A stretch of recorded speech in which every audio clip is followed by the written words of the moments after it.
ओशो, जितना पढ़ो उतना कम, जितना समझो उतना और गहरा। तो ओशो अपने प्रवचन में, अपनी स्पीचेस में बहुत गहरी बातें बहुत इजी तरीके से, आसान तरीके से समझा जाते थे। उनके अनुयायी उनके साथ रहते थे जो उन्हें भगवान से नाम से संबोधित करते थे। संबोधन उनका ये होता था, भगवान। तो एक दफ़ा उनके एक अनुयायी ने उनसे पूछा कि भगवान, एक शहर में दो गलियां, एक दरवेश किसी एक गली से और दूसरी गली में पहुंच गया निकलते हुए, और लोगों ने देखा कि उसकी आंखों में आंसू है। दूसरी गली में शायद कोई मर गया होगा, एक आदमी ने पूछा, और तुरंत पास के बच्चों ने उसकी बात को सिर पे उठा लिया, और वास्तव में ये हुआ था कि दरवेश प्याज छील रहा था।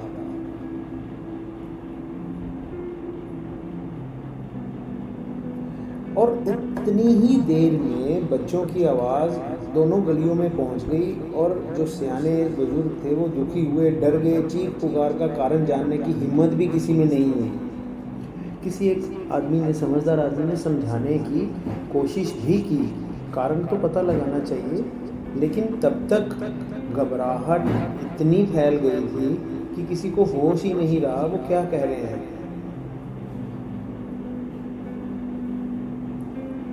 तो उसने कहा, कुछ पता तो करो। तो लोगों में से कुछ बोले कि हमें इतना जानते हैं कि दूसरी गली में प्लेग फैल चुका है। और ये अफवाह जंगल की आग की तरह फैल गई।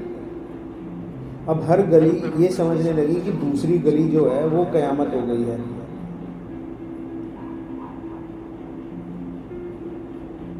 अब कुछ देर बाद अनुयायी पूछ रहा है अपनी बात में कि कुछ देर बाद सब लोगों का विचार विमर्श हुआ, थोड़ा काम डाम हुए, थोड़ा नॉर्मल हुए, तो बाद उन्होंने ये डिसीज़न लिया कि हमें ये शहर ही छोड़ देना चाहिए, कुछ ना कुछ तो इस शहर में है।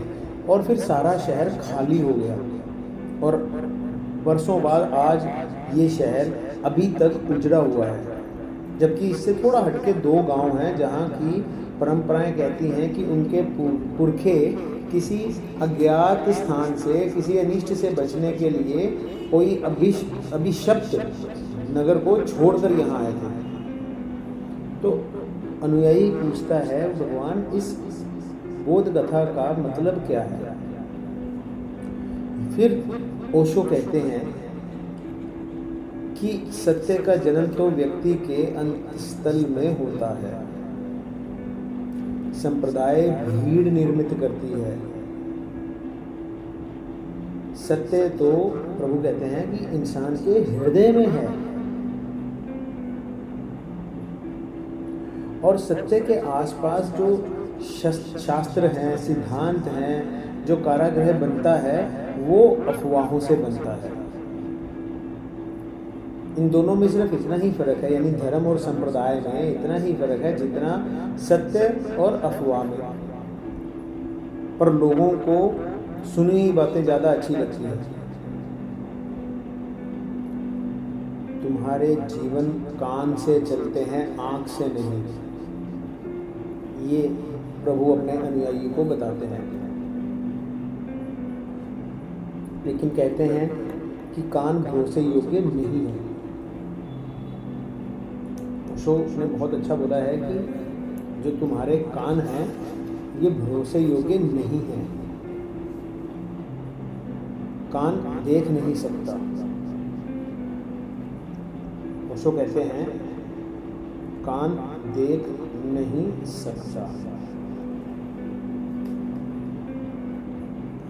कान एक अर्थ में सुन लेता है, फिर अंधा हो जाता है। ओशो ने बड़ी अच्छी बात की कि इस पृथ्वी पर इतने प्रकार के धर्म हैं, शास्त्र हैं, परंपराएं हैं कि लोगों ने सुनकर मान लिया है बिना देखे ही सब कुछ। और जो सुन के मान लेता है वो जानने से वंचित रह जाता है, उसको जानने का हक भी नहीं है। ओशो कहते हैं इसीलिए मैं ऋषियों को दृष्टा कहता हूँ। तत्व के विचार को दर्शन कहता हूँ। दृष्टा इसलिए कहता हूँ क्योंकि वो देखकर मानता है। तुम तो श्रोता हो, तुम सब श्रोता हो, सुनकर मानते हो। और जब तक ऐसा चलता रहेगा तुम उधार में जीते रहोगे। तुम्हें सिर्फ बासा सड़ा हुआ ही मिलेगा, क्योंकि ताजे को जानने के लिए आंख होनी चाहिए। इसलिए ओशो कहते हैं कि तत्व विचार को मैं दर्शन कहता हूँ, क्योंकि देखने की कला है। तुम तो कोई भी तुम तो कुछ भी कर लेते हो, लेकिन सुन तो कोई भी सकता है। और ये तत्व विचार जिसको मैं देखने की कला कहता हूँ, ये सिर्फ आँखों से और कानों से सुनकर देखकर समझने वाला कर सकता है।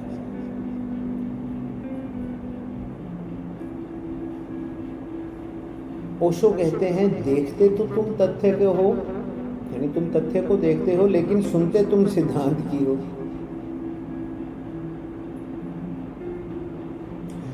एग्जाम्पल भी दिया उन्होंने। ओशो ने कहा कि जब तुम फूल की ओर देखते हो तो कोई शब्द नहीं होता है। उगते सूरज को देखते हो तब मन मौन होता है। सूरज ही उगता है, तुम नहीं होते। लेकिन जब तुम्हें कोई खबर देता है कि सूरज के उगने की, फूल के सौंदर्य की, तब केवल शब्द तुम्हारे पास आते हैं। शब्द बड़ी फीकी झनकार है। इस फीकी झनकार जैसे तुम स्वाद लिया हो गुड़ का, मिठास जानी हो, और फिर तुमने कान से सुना हो शब्द गुड़ या शब्द मिठास। जितना भेद इन शब्द स्वाद और मिठास में है, उतना ही सुबह के उगते सूरज और सुबह के उगते सूरज की खबर में है। शब्द छोटे बड़े कुछ भी हो सकते हैं, सत्य बहुत बड़ा है। जैसे ही सत्य कहा जाता है, वैसे ही असत्य होना शुरू हो जाता है।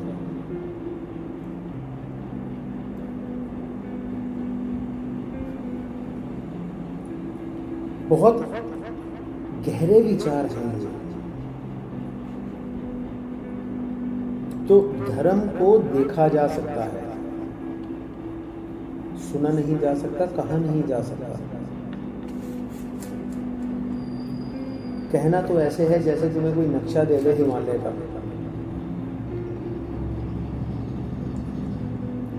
तो क्या नक्शे से तुम हिमालय को जान सकोगे? सिर्फ एक रेखाएं हैं आड़ी टेढ़ी से, उसको ही छाती पे लगा लिया, उसकी पूजा शुरू कर दी, लेकिन ऐसे तुम हिमालय तक कभी नहीं पहुंच पाओगे। तुम नक्शे में ही दबे रहोगे। ओशो कहता है कि मैंने सुना है एक घर में ऐसा हुआ, क्योंकि ओशो अपनी हर स्पीच में एग्जाम्पल देते थे और लॉजिक देते थे और बड़े अच्छे तरीके से समझाते थे। तो ओशो ने कहा कि उन्होंने कहीं सुना कि किसी घर में छोटे छोटे बच्चे थे। बाप काफ़ी बूढ़ा था, क्योंकि जब वो पैदा हुए बूढ़ा हो चुका था। अपने बचपन की एक ही बात उनको याद थी। बाप की आदत थी भोजन के बाद वह एक सींग से अपने दांत साफ कर लेता था। बाप तो मर गया, माँ भी मर गई।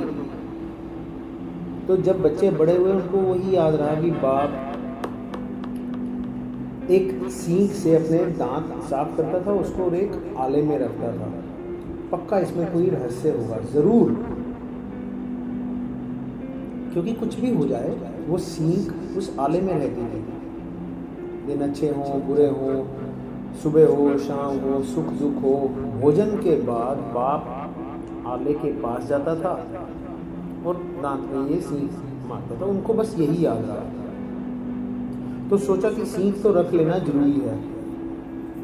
वो तो कभी की खो चुकी थी, किसी कूड़े कचरे में फेंक दी गई होगी। फिर उन्होंने चंदन की एक सींग बनवा ली और वहाँ रख ली। काफ़ी बड़ी थी, दांत साफ करने का कोई संबंध ही नहीं रहा। फिर बच्चे बड़े हुए, नया मकान बनाया, काफ़ी पैसा कमा लिया, धन कमाया, तो उन्होंने सोचा कि इतनी सी लकड़ी रखने का क्या फायदा। बाप तो गरीब था इसलिए छोटी रखता था, और आला हम एक मंदिर ही बना देते हैं वहां पे। उस चौके के ठीक सामने जहाँ भोजन चलता था एक छोटा सा मंदिर बना दिया, और एक बड़ा स्तंभ चंदन का खुदवा कर मंदिर के बीच में लगा दिया। अब नियम बन गया कि भोजन के बाद वे हाथ जोड़कर सिर झुकाकर मंदिर में नमस्कार कराते थे। ओशो कहते हैं कि उन्होंने सुना कि ये प्रक्रिया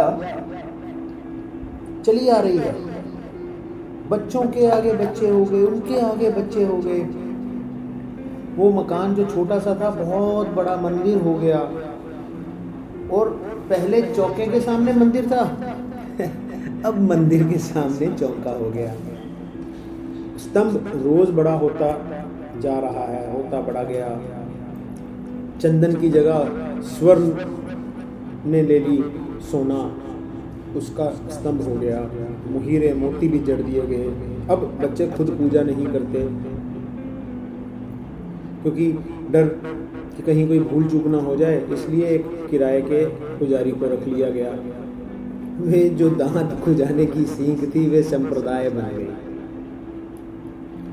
अब जब मैं ऐसा कहता हूँ, ओशो कहते हैं कि जब मैं ऐसा कहता हूँ तो तुम ये मत सोचो कि ये कहानी है, ऐसा हर मंदिर में हो रहा है। श्रीलंका में एक मंदिर है बड़ा पुराना और बड़ा प्रसिद्ध, कैंडीन या कैंडीन।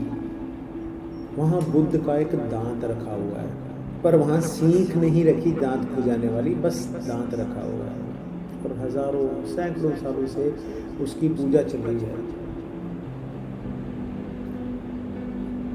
और किसी भक्त ने आज तक ये सवाल नहीं उठाया कि दांत, इतना बड़ा दांत किसी आदमी का नहीं हो सकता। वो तो पहली दफा एक ईसाई मिशनरी तकरीबन आज से 100 साल पहले उनको शक हुआ, क्योंकि शक भी इसलिए हुआ वो इस संप्रदाय का नहीं था, वो ईसाई था। तो उसको शक हुआ कि इतना बड़ा दांत आदमी का तो नहीं हो सकता, और सैकड़ों साल से उसकी पूजा चल रही है।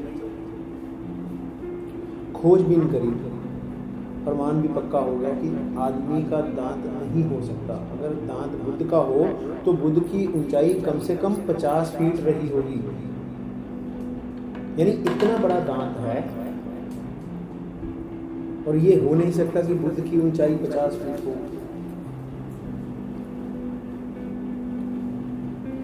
या फिर इतना बड़ा होगा 6 फीट के आदमी में कैसे फिट हो गया होगा, वरना 6 फीट तक के आदमी में वो दांत नहीं लग सकता।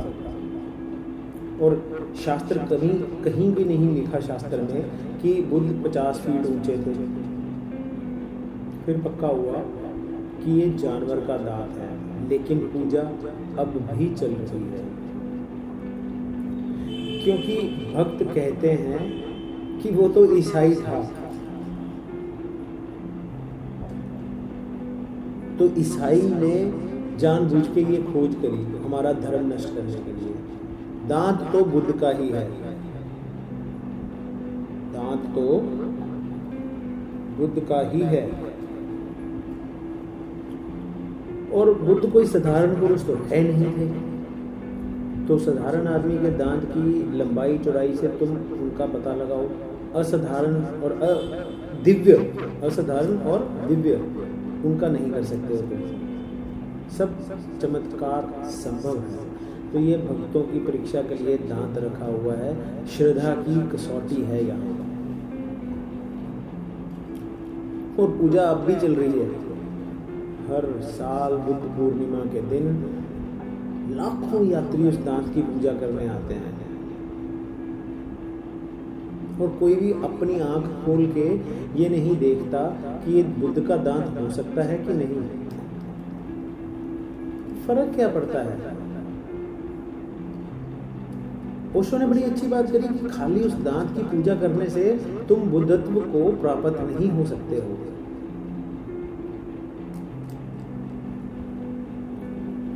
जब बुद्ध का शरीर मिट्टी में खो गया तो दांत की पूजा से तुम कैसे बचोगे? काश दांत की पूजा करने से लोगों को मोक्ष प्राप्त हो जाता। बुद्ध ने व्यर्थ ही 6 साल तपस्या और ध्यान ये सब किया। किसी महापुरुष का या मरे हुए का दांत लेके उसकी पूजा कर लेते, लेकिन आदमी ऐसा ही पागल है। बुद्ध ने श्रीनगर अपने प्रवास के दौरान जब ये प्रवचन दिए 1974 में, तब उन्होंने वहाँ का एक एग्जाम्पल दिया कि श्रीनगर की एक मस्जिद में मोहम्मद का एक बाल रखा है और कुछ साल पहले वो बाल खो गया तो इतना बड़ा उपद्रव हो गया, बहुत सारे लोग मारे गए जब तक वो बाल वापस नहीं लौटा दिया गया या वो बाल वापस नहीं आ गया तब तक।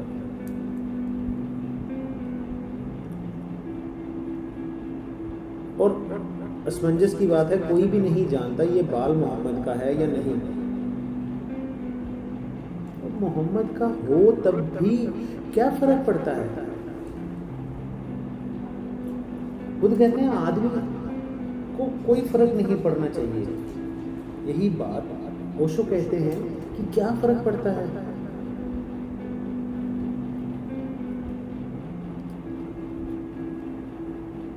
और अगर आदमी का बाल है तो भरोसा करना मुश्किल है कि बाल अभी तक बचा हो, जो दोबारा खोज लिया गो, क्या वही बाल है वो?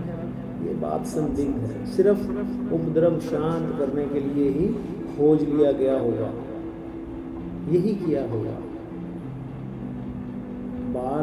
बाल में फर्क करना बहुत मुश्किल है। सिद्ध कैसे करोगे कि मोहम्मद का है या किसी और का?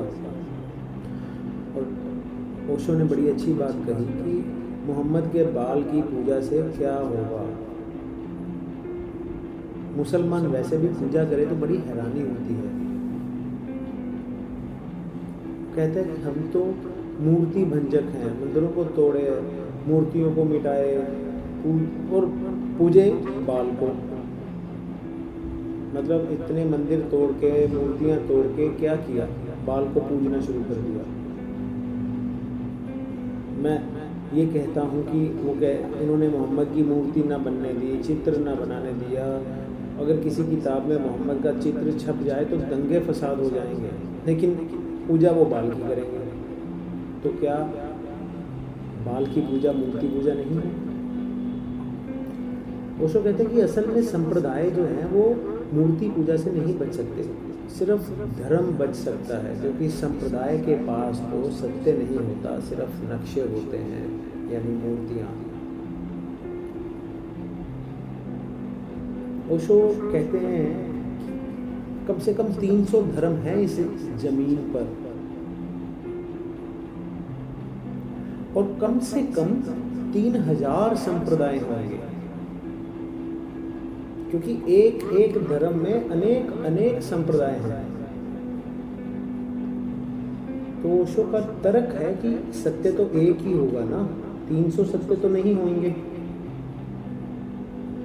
परमात्मा तो एक ही होगा, 300 परमात्मा कैसे हो जाएंगे?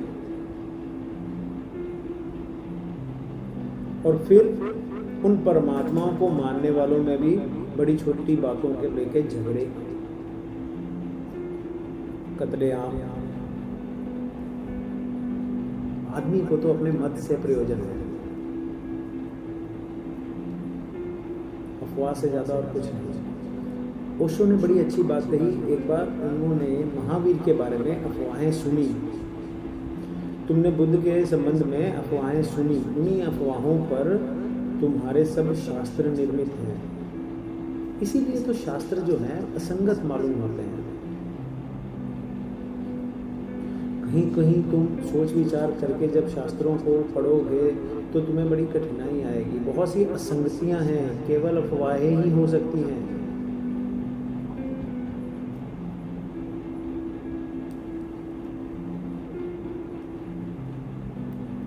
फिर भी धर्म के नाम पे हम सब जहर पीने को राजी हो जाते हैं। ओशो कहते हैं हिंदुओं के पुराण पढ़ो, बहुत सारी अफवाहें, गप निर्माण उससे ज़्यादा नहीं कर सकोगे।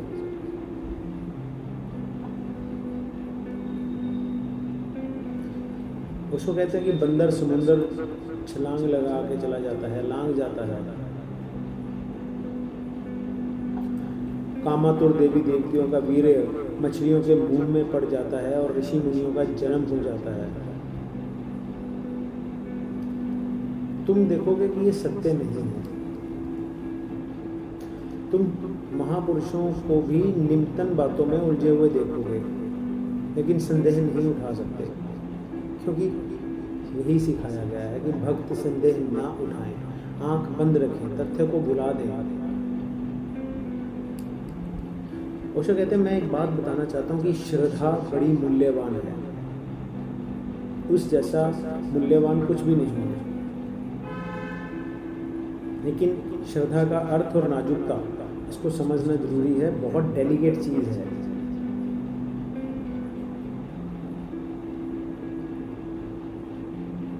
श्रद्धा का अर्थ ये नहीं कि तुम संदेह उठाओ या संदेह मत उठाओ। श्रद्धा का अर्थ ये भी नहीं कि तुम्हारी बुद्धि और समझ में जो बिल्कुल विपरीत हो तुम उसी को मान लो।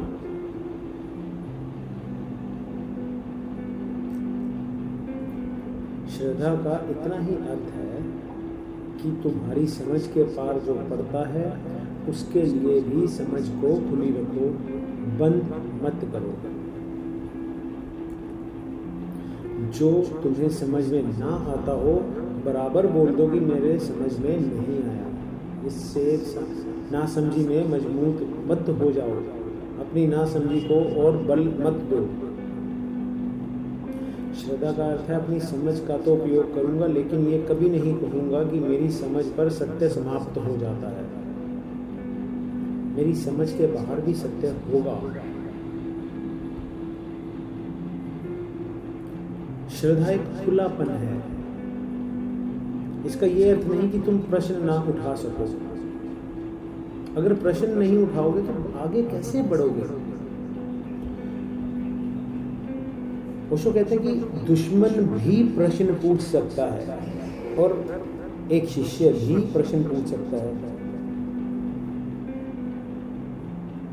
शिष्य खोज के लिए पूछता है, दुश्मन विवाद के लिए।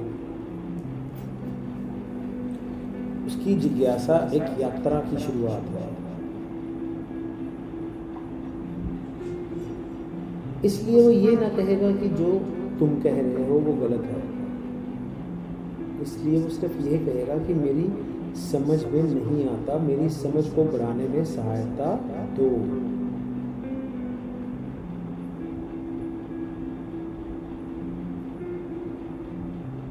तो श्रद्धा का सम्मान करो। लेकिन धर्म गुरुओं ने, पंडितों पुरोहितों ने श्रद्धा के नाम पे वे सब बातें लिख दी जिनका परिणाम बुद्धिमानी नहीं है, बुद्धिहीनता है उनका परिणाम। ओशो बात बताते हैं कि एक सम्राट के घर एक बेटा पैदा हुआ। एक सम्राट के घर एक बेटा पैदा हुआ, इकलौता बेटा। सम्राट की बड़ी आशाएं उस पर थी, बहुत आशाएं, लेकिन उसको निराशा हाथ लगी, क्योंकि बेटा तो सर्वांग सुंदर था, सरसत था, लेकिन बिल्कुल बुद्धू था। और इतने बड़े साम्राज्य उसको कैसे सौंपते? सम्राट बहुत चिंतित। उसने अपने मित्रों से, अपने मंत्रियों से सलाह मांगी, तो उन्होंने कहा इसे भारत भेज दो, क्योंकि ये कहानी चीन की है। तो मंत्रियों ने कहा महाराज इसे काशी भेज दो, क्योंकि काशी उन दिनों ज्ञान का केंद्र था। वहाँ कोई भी जाता तो ज्ञान लेके ही आता। सम्राट ने भेज दिया और कहा जब तक ज्ञानी ना हो जाए तब तक आने का नाम मत लेना, चाहे मर जाना, बिना ज्ञान के वापस मत आना।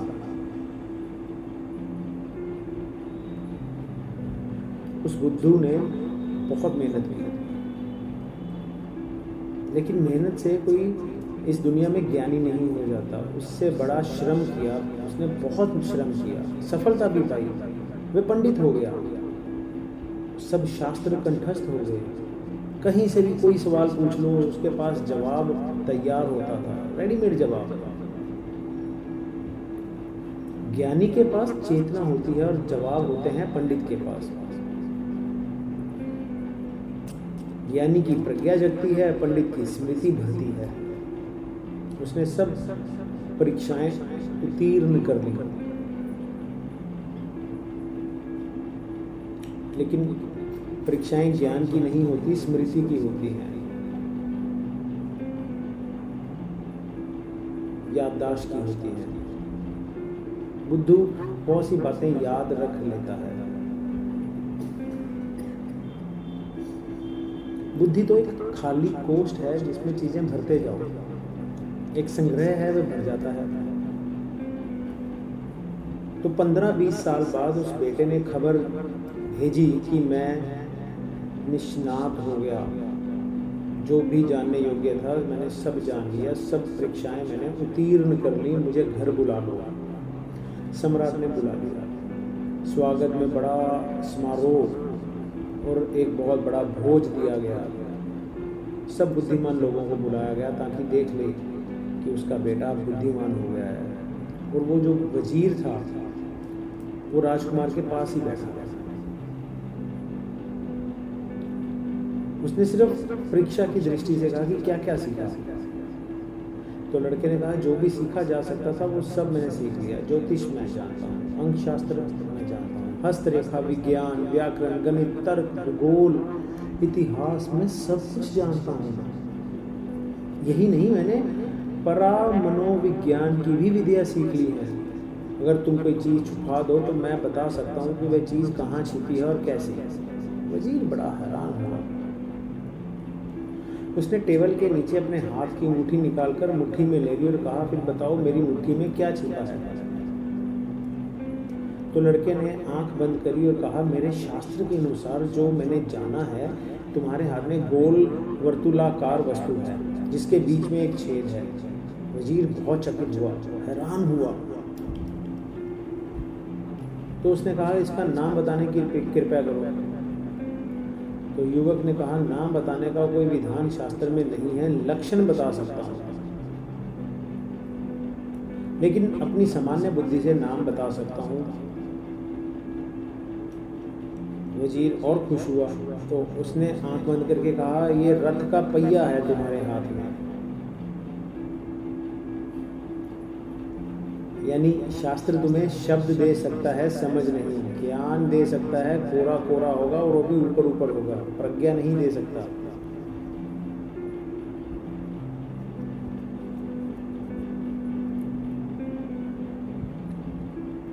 तुम ऐसा मत सोचो कि अगर नास्तिक हो तो तुम श्रद्धालु नहीं हो। तुम्हारी सिर्फ श्रद्धा उल्टी है बस। और ये मत सोचो कि तुम कम्युनिस्ट हो तो तुम श्रद्धालु नहीं हो। तुम्हारी श्रद्धा कम्युनिज्म की है, कोई फर्क नहीं पड़ता। तुम महावीर और बुद्ध को नहीं मानते, लेकिन तुम मार्क्स और लेनिन को मानते हो।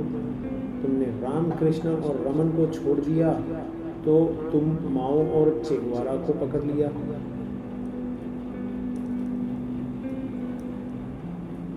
शास्त्र बदल गए पर तुम अभी भी पैर के बल खड़े हो, सर के बल नहीं। तुम वही हो। ओशो ने कहा कि रशिया 20 करोड़ का मुल्क है उस समय में, पुराने धार्मिक मुल्कों में से एक है। ऑर्थोडॉक्स चर्च रूस का बहुत गहरी परंपरा रखता है। क्रांति हुई, 2-4 साल में धर्म विलीन हो गया। जो लोग चर्च जाते थे, जीसस को मानते थे, वो मार्क्स और लेनिन की, यानी मार्क्स, कार्ल मार्क्स और लेनिन की पूजा करने लग गए। मतलब इतनी जल्दी धर्म बदल गया।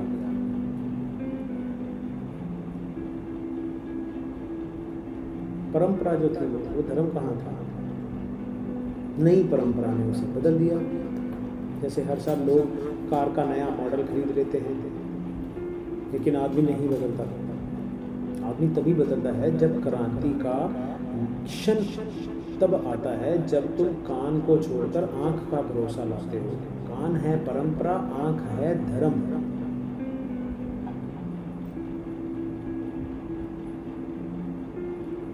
कान शास्त्र है, आंख सत्य है। एक सूफी फकीर हुआ है, ओशो ने क्या उसका एग्जाम्पल दिया है कि उसका नाम था फरीद। तो कोई जब उससे पूछता था कि सत्य असत्य में कितना फासला हो, 4 उंगल का। लोग हैरान, सिर्फ 4 उंगल का? हमें तो बड़ा आश्चर्य है, कठिन बात है असत्य से सत्य तक आना। तुम सिर्फ 4 उंगल का? फकीर ने कहा, बस जितना तुम्हारे कान और आंख के बीच का फासला है, सत्य और असत्य में सिर्फ वही फासला है। कान से आंख तक आना बड़ा मुश्किल है, क्योंकि कान कोई साधना नहीं मानता। कान तो एक पैसिविटी है, पॉजेसिविटी है। तुम सुन लेते हो, बात खत्म हुई। सत्य मुफ्त मिलता है, तुम्हें कुछ करना नहीं पड़ता। और आदमी फिर धीरे धीरे पैसिव होता जाता है। एक ज़माना था, अगर किसी को नाचना हो, नाचो, वो नाचता था। अगर तुम्हें नाचने का ख्याल आ जाए तो तुम जाकर किसी का नाच देख आते हो। खाली बैठे रहते हो, नाचता कोई नहीं है, कोई और नाच रहा होता है। गीत संगीत का मन होता था उस जमाने में तो लोग गा लेते थे, अब तुम रिकॉर्ड सुनते हो।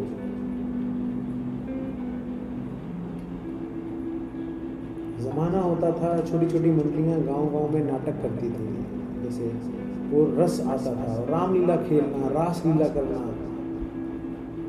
और अब सिनेमा घर में खाली बैठे रहते हो। तुम्हारी सबकी जिंदगी पैसिव हो गई है, निष्क्रिय हो गई है।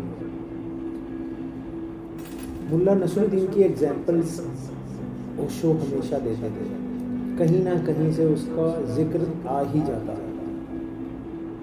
तो ओशो कहते हैं कि नसरुद्दीन एक दोपहर वृक्ष के नीचे झील के किनारे मछली की वंशी को पानी में लटका कर आराम से लेटा था। वंशी का कार्क जोर से उछल रहा था, मछली फंसी थी, वे देख रहा था, लेकिन कौन उठे। एक आदमी पास से गुजर रहा था, उसने देखा और कहा, हद हो गई, आलसी मछली मार हमने नहीं देखा, उठते क्यों नहीं? तो नसरुद्दीन ने कहा, यार तुम आ तो गए हो, तुम ही जरा सा कर दो, खड़े तो तुम हो ही, 2 कदम चले जाओ, पकड़ लाओ उसको। वो आदमी ने मछली लाके दे दी। मुल्ला ने कहा, फिर से आटा लगाकर कांटे में इसको जरा पानी में डाल दो। वो भी कर दिया। चलते वक्त उस आदमी ने कहा, नसरुद्दीन अच्छा हो कि 2-4 बच्चे पैदा कर दो, वही तुम्हारा ये सब काम कर देगा, तुम महान आलसी हो। तो नसरुद्दीन ने कहा कि कोई गर्भवती स्त्री कहीं हो तो खबर देना, इतनी मेहनत कौन करेगा। बस ऐसा ही आलस्य आदमी में है। और फिर तुम कहते हो जीवन में कोई आनंद नहीं है। आनंद एक सक्रिय अवस्था है, जब तुम नाचते हो तब आनंद होता है। दूसरे के नाचने में तुम्हें क्या आनंद, दूसरे के गाने में तुम्हें क्या आनंद, दूसरे का गीत सुनने में तुम्हें क्या आनंद।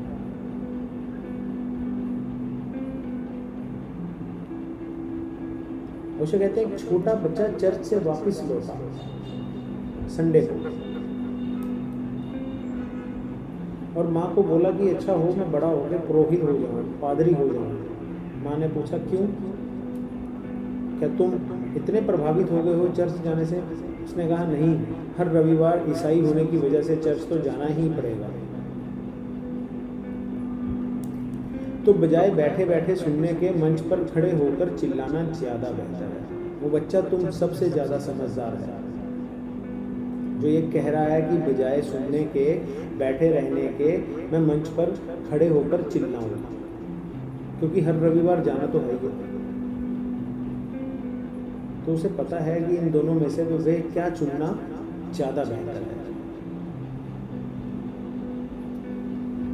तो तुम कान को चुन लेते हो क्योंकि सुनना तुम्हें अच्छा लगता है,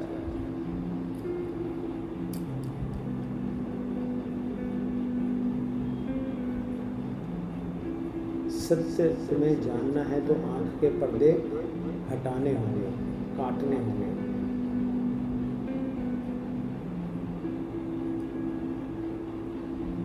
इसलिए परंपरा को लोग चुपचाप मान लेते हैं। ना तो तर्क करने की मेहनत करनी पड़ती है, ना विचार करने का झंझट उठाना पड़ता है।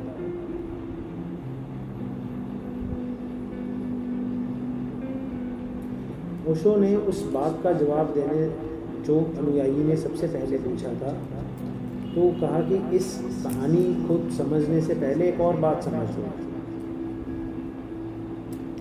कि जब किसी बात पर तुम भरोसा कर लेते हो तो बिना सोचे, बिना खोजे, बिना श्रम उठाए, बिना साधना किए हमारे भीतर चेतन में कुछ कारण काम करते होंगे।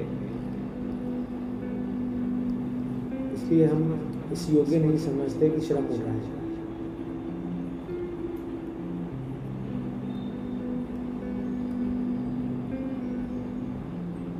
धर्म शास्त्र हम इसलिए नहीं पढ़ते कि हम सत्य खोज सकें, बल्कि इसलिए पढ़ते हैं कि सत्य की खोज से कैसे बच सकें। जिसे हम मूल्य देते हैं उसके लिए हम श्रम उठाते हैं। परमात्मा का तुम्हारे जीवन में सच में मूल्य नहीं है, अन्यथा तुम श्रम उठाते। परमात्मा तुम्हारी फेहरिस्त में सबसे लास्ट में है। ये तुम्हारा गणित है।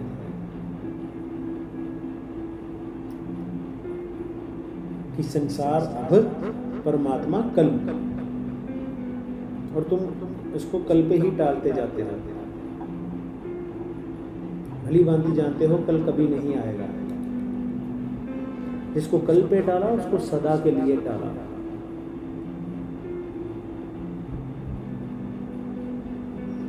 दूसरी बात, तुम उन लोगों को दूसरों के द्वारा स्वीकार कर लेते हो सिर्फ उन बातों को जिन बातों को खोजने में तुम्हारा जीवन के निहित स्वार्थ को कोई हानि पहुंचती हो। सब वेस्टेड इंटरेस्टेड है। तुमने अपने चारों तरफ अनेक बीज बो रखे हैं, फसल की आशा कर रहे हो। कई दुकानें खोल रखी हैं, लाभ की आशा कर रहे हो।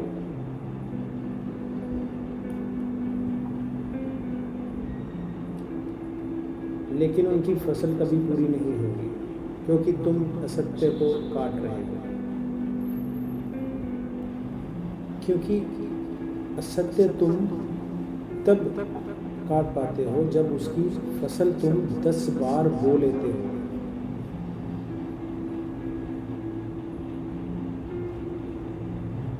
एक असत्य के पीछे 10 असत्य और बोलते हो, यानी अपने लिए उलझने खड़ी करते हो।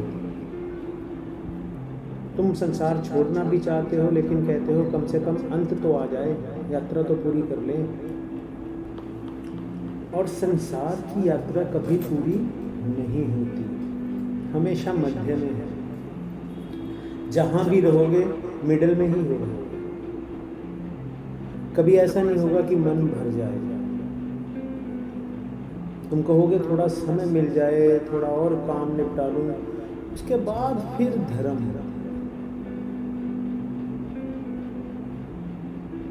ओशो अपनी आप बीती सुनाते हैं कि एक दिन मैं मुल्ला नसरुद्दीन के घर गया। दरवाज़ा खुला था। मैंने दीवार से कान लगाकर कुछ सुनते हुए उसे देखा। पड़ोसी की दीवार की तरफ कान लगा के सुन रहा था, और उस इतने मगन होकर सुन रहा था उसे पता ही नहीं चला कि मैं ठीक कमरे में हूँ, उसके पीछे। मैंने उससे पूछा, नसरुद्दीन क्या सुन रहे हो?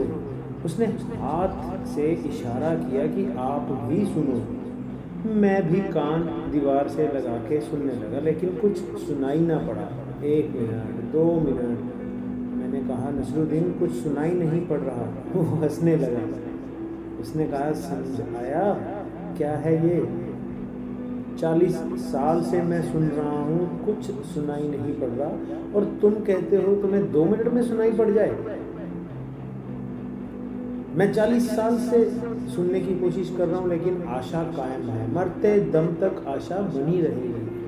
और तुम दीवार से सुनने की कोशिश करते रहोगे जहां कभी कुछ सुनाई नहीं पड़ेगा। धर्म की तरफ आंख मुड़ते ही दीवार छोड़नी पड़ती है।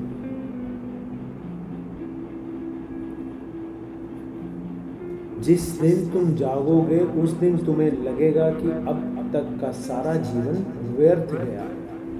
ये बात बहुत पीड़ा देती है। और एक आखिरी बात ओशो कहते हैं कि अगर कोई भली बात कहे तो शायद तुम भरोसा ना भी करो, कोई बुरी बात कहे तो तुम तत्क्षण भरोसा कर लेते हो।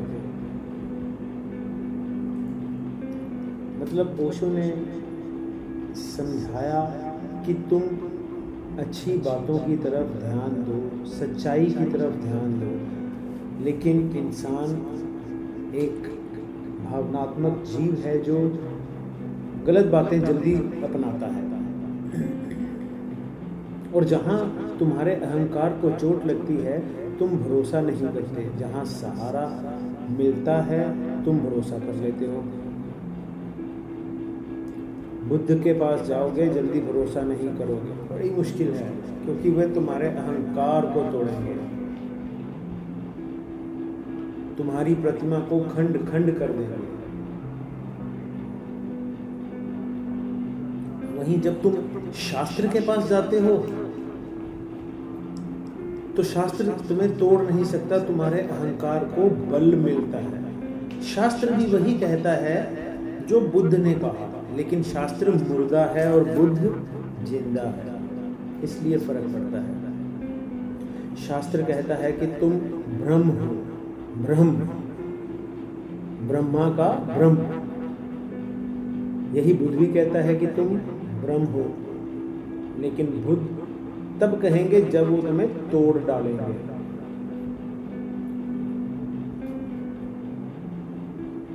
तुम्हारा अहंकार बड़ा प्रसन्न होता है, अहम ब्रह्मास्मि, मैं ब्रह्म हूं।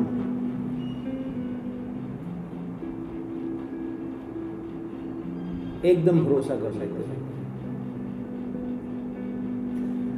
ओशो कहते हैं कि जानवर भी मर जाए तो उसकी कुछ कीमत आती है और तुम्हारी तो उतनी भी नहीं आती।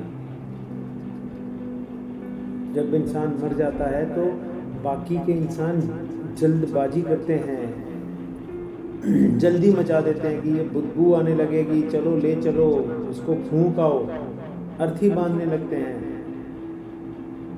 क्योंकि इस आदमी को यूं रखना मोहल्ले में खतरे से खाली नहीं है। तुम्हारा अहंकार शास्त्र से भर सकता है, लेकिन तुम मान लोगे। सदगुरु से टूटता है, इसलिए तुम ना मानोगे। जब मर जाता है तब उसके शास्त्र की पूजा करते हो। फिर उसी बात पे आते हैं जो उनके अनुयायी ने उनसे पूछी थी कि किसी शहर में समांतर 2 गलियां थी।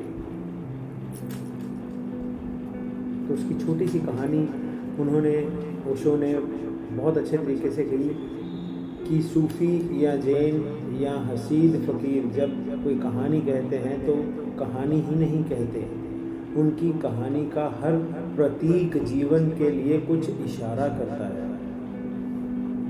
सभी शहरों में समांतर गलियां होती ही हैं।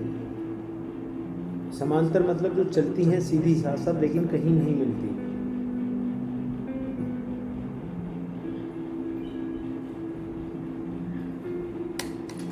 वैसे भ्रांति रहती है जैसे रेल की पटरी जिस पर तुम खड़े हो जाओ, दोनों रेल की पटरियां समांतर हैं, दूर क्षितिज के पास मिलती हुई मालूम होती हैं, बस मालूम ही होती हैं, मिलती नहीं। पति पत्नी भी समांतर रेखाएं हैं, मित्र समांतर रेखाएं हैं। भूल कर ये मत समझना कि कहीं मिलते होंगे, ये सब भ्रम है। दूसरे से मिलना बड़ा कठिन है क्योंकि उसकी एक शर्त तुम पूरी नहीं कर सकते। दूसरे से मिलने की शर्त है खुद मिट जाना। ये शर्त कोई भी पूरी नहीं कर सकता। दूसरे के मिलने की बात तो करते हैं ताकि हम दूसरे को मिटा दें,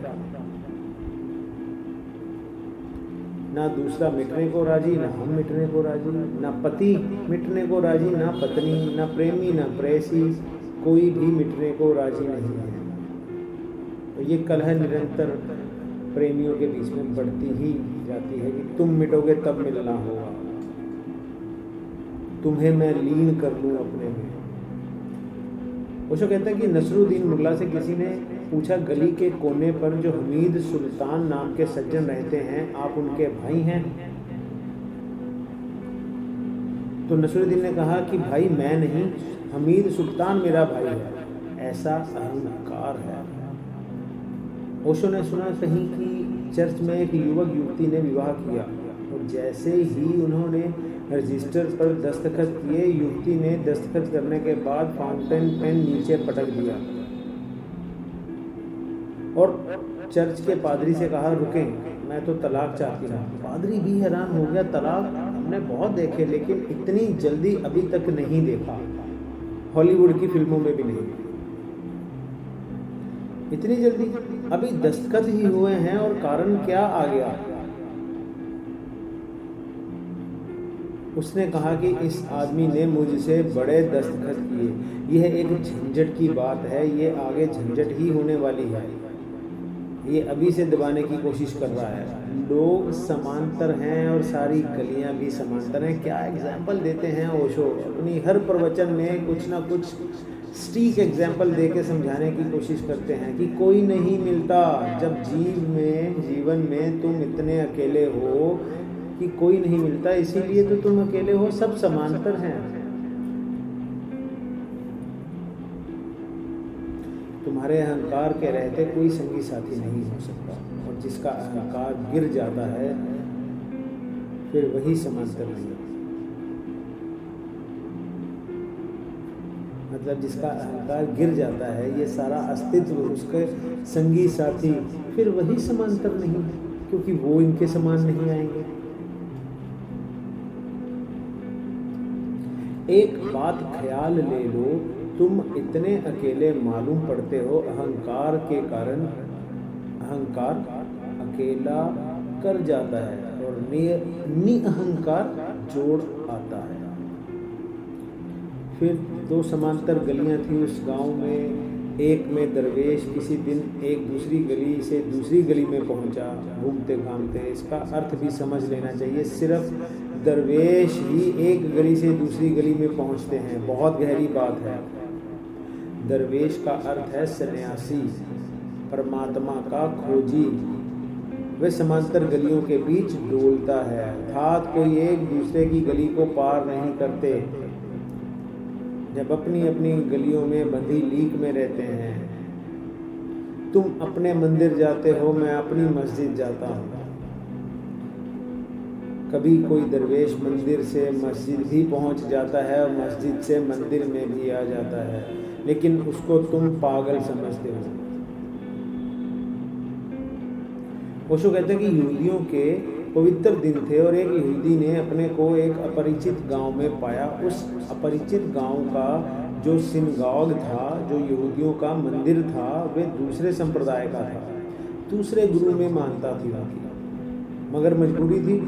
खुद का गांव बहुत दूर था और खुद के गुरु के पास जाना मुश्किल था, और पवित्र दिन आ ही गया। तो बड़े दुख और पीड़ा से वे इस दूसरे संप्रदाय के सिनागॉग में गया, जहाँ सिनागॉग का जो रबी था, जो गुरु था, वे बड़ा अनूठा पुरुष था और बड़ा प्रफुल्लित आदमी था, और उसके प्रवचन हंसी के फव्वारे थे। वह ना मालूम कितनी कथाएं कहता और सारा दिन हंसी से लोटपोट हो जाता था, और आसपास उस भवन में जितने लोग बैठे हैं वो भी हंसी से लोटपोट होते हैं। लेकिन वो अपरिचित आदमी, अजनबी आदमी गंभीरता से बैठा रहा, एक बार भी ना हंसा। तो उसके बाजू बैठे आदमी ने पूछ लिया कि क्या बात है, क्या तुम बीमार हो, दुखी या परेशान हो या बहरे हो? उसने कहा ऐसा कुछ नहीं है। तो उसके साथ बाजू वाला व्यक्ति बोला, फिर समझ नहीं पा रहे हो कितना आनंदपूर्ण वातावरण चल रहा है और तुम एक बार भी नहीं मुस्कुराए? तो उसने कहा नहीं, मैं दूसरे गुरु का शिष्य हूँ, और अगर आनंद भी बंट रहा हो मस्जिद में, तुम वहाँ से ना ले सकोगे क्योंकि तुम मंदिर के यात्री हो। और अगर परमात्मा भी मंदिर में आकर बैठ जाए तो तुम मस्जिद में ही नमाज पढ़ोगे, क्योंकि मंदिर तुम कैसे जा सकते हो। तो पूछने वाला व्यक्ति बड़ा हैरान हुआ। उसने कहा हद हो गई, मगर ये बातें ही ऐसी हो रही हैं कि हंसी अनायास आ जाएगा। उसने कहा घर जाकर हंस लेंगे, लेकिन यहाँ नहीं, क्योंकि ये बात जाहिर करेगी कि मैं हंसा तो मैं सम्मिलित हो गया। हमारा कन कन संप्रदायों में बटा हुआ है, लेकिन समझो वे भी हमारे ही संप्रदाय हैं। सिर्फ दरवेश है जो कभी कभी एक गली से दूसरी गली में जाता है। ऐसे दरवेशों पे हम भरोसा नहीं करते। कुछ आदमी विचित्र मालूम होते हैं। नानक पर हिंदुओं ने भरोसा नहीं किया, इसलिए तो सिखों को अलग हो जाना पड़ा। बुद्ध पर हिंदुओं ने भरोसा नहीं किया, इसलिए तो बौद्धों को अलग हो जाना पड़ा। महावीर पर हिंदुओं ने भरोसा नहीं किया, इसलिए तो जैनों को अलग हो जाना पड़ा। जीसस पर यहूदियों ने भरोसा नहीं किया, तो ईसाइयों को अलग हो जाना पड़ा। अलग हो जाने का कारण क्या है? सिर्फ दरवेश हैं जो एक गली से दूसरी गली में चला गया या जा सकता है, और उस गली के लोगों ने कहा ये अब अपना ना रहा, दूसरी गली में जाते हुए देखा गया है। नानक काशी ना जाकर मक्का चले गए, बस मुसीबत हो गई, संदिग्ध हो गई, भरोसे योग्य न रहे। मक्का जाने की क्या ज़रूरत है, तुम कोई मुसलमान हो। हिंदुओं ने भरोसा छोड़ दिया और मुसलमानों ने भी भरोसा ना किया, क्योंकि ये तो दूसरी गली का आदमी है। संतों की बड़ी मुसीबत है। जिस गली में पैदा होते हैं उस गली के लोग उन्हें मान नहीं सकते, क्योंकि वे दूसरी गलियों में जाते देखे गए। दूसरी गलियों के लोग उन्हें मान नहीं सके, क्योंकि वे पैदा उनकी गली में नहीं हुए, वे कहीं और से आ रहे हैं। वे सब जगह भी जाती है, उसे कोई अपना नहीं मानता, सब उसे पराया समझते हैं, क्योंकि एक दरवेश ही दूसरी गली में जा सकता है अपनी गली छोड़ के। लोगों ने देखा उसके आंखों में आंसू, शायद दूसरी गली में कोई मर गया। लोग सिर्फ अनुमान लगाते हैं, तथ्यों की खोज करने में बिल्कुल कुशल नहीं है, और अनुमान करने में बड़े कुशल हैं। तो किसी ने ना पूछा कि क्यों रो रहे हो, अच्छा था उसी से पूछ लेना था, लेकिन लोगों ने तो अपना अनुमान कर लिया। और किसी ने कहा जरूर दूसरी गली में कोई मर गया है। ऐसा निरंतर हुआ है। बुद्ध की आंखों में प्रसन्नता है, तुमने उनसे पूछा नहीं कि क्यों प्रसन्न है। जीसस की आंखों में उदासी है, किसी ने ही नहीं पूछा कि क्यों उदास हो। सब अपना अपना अनुमान लगाते हैं। उसी से क्यों ना पूछ लिया फकीर से कि क्या मामला है, क्यों रो रहे हो। तुम देखते ही अनुमान कर लेते हो। तुम्हारी जिंदगी अनुमानों से भर जाती है, जो कि असत्य है। अनुमान अपने अनुसार होता है, दूसरे के संबंध में नहीं। भ्रांति हो जाती है। अगर बुद्ध को रोते देखोगे तो सोचोगे कि अरे क्या तुम भी मछलियों के धंधे में थे, और हंसते देखोगे तो सोचोगे लॉटरी लग गई। हम सब अनुमानों से ही जी रहे हैं। और फिर किसी ने चीख कर कहा दूसरी गली में कोई मर गया है, तुरंत पास के बच्चे ने उसकी बात को सर पे उठा लिया। बच्चे होते ही नकलची हैं। जब किसी की नकल करो तो समझना तुम बचकानी बात कर रहे हो। प्रौढ़ता का लक्षण है अपने पैरों पर खड़े होना। नकलची का अर्थ है अप्रौढ़ चित्त की दशा। तुम सब वही कर रहे हो। अगर पड़ोसी एक ढंग की कार खरीद लाया है तो अब चाहे जान रहे कि जाए तुम्हें भी वैसी कार खरीदनी है। अगर पड़ोसी ने नए कपड़े बना लिए हैं, कुछ भी हो जाए तुम्हें भी वही उसी तरह के नए कपड़े चाहिए। तुम अगर दुनिया को गौर से देखो तो पाओगे कि यहाँ सब बच्चे हैं। बचपना किसी का नहीं गया, सिर्फ उम्र बढ़ रही है। बच्चों ने उस बात को सिर पे उठा लिया।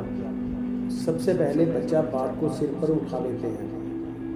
जहाँ कहीं कोई ना समझी हो, बच्चे सबसे पहले सिर पर उठा लेते हैं, क्योंकि वे नकल करने में कुशल हैं। बात भटक गई, सत्य की बात है। वास्तव में क्या हुआ? इतना था कि दरवेश प्याज छील रहा था, इसलिए उसकी आंखों में आंसू आ रहे थे। बात कुछ ना थी, लेकिन बहुत कुछ हो गई। और एक दफा चर्चा शुरू